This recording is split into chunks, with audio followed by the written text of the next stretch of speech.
Welcome to Stender Thoughts. Here in Israel, we're still, like the rest of the world, excited about the new president of the United States. Can't get it off our mind. The combination of desperation the world is feeling and excitement over him personally is an amazing time of frisson. Is this a messianic figure? Once we say that, Judaism being the culture that produced the whole notion of Messiah, and then having second thoughts about it, even though we've continued to believe in the Messiah at the end of times. What's it like to have a messianic figure, and where does President Obama, where does he fit within this? I have to say that at first I had my problems with him. He came to Israel.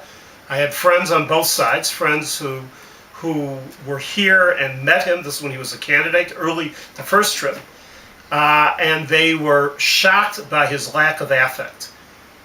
Most of them understood this as being a lack of empathy and sympathy for the Jewish state. My friends on the other side, my American friends who accompanied American Jewish Friends Company, said, "You don't understand this guy. He doesn't have this type of affect, but he's a truthful person." We discovered that we were speaking about no drama Obama. The affect's not there. He's not one of those type of politicians that just gushes.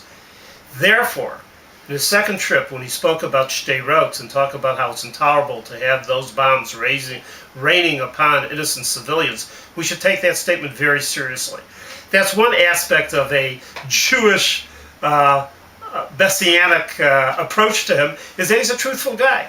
The second, and he's a very serious guy. The second is something that we believe very strongly, part of Rabbinic Judaism at the very beginning, that's always continued, has become of American Judaism. The whole notion of meritocracy, building yourself up, while the Obamas both took advantage in a positive way, in a lawful way, and in an ethical way of scholarships and loans through the United States government in order to further their educational effort. We're impressed of how greatly the notion of merit and hard work has functioned in both of their lives.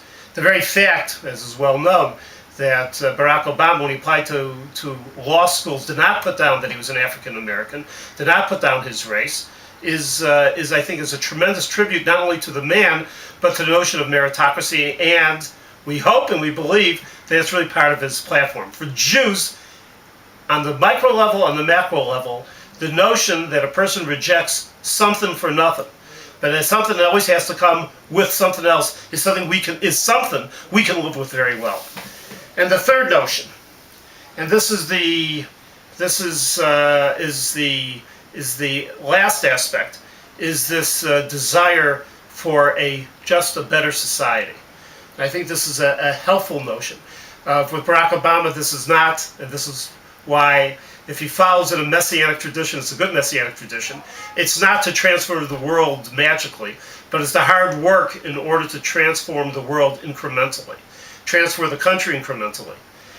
Maimonides, what Maimonides says? Maimonides says that the messianic vision is not a world which is magical and supernatural, but is a world in which people live without the threat of war, which people are able to overcome division, in which people are able to go about their life with great dignity. So here I'm speaking effusively and with hope about a person that speaks about change. The change sounds to me wonderfully Jewish. We wish this Barak every bracha, and we hope it's a bracha not only for America, but for the world, and also for this small Jewish state. Thank you for being with us in Stender Thoughts.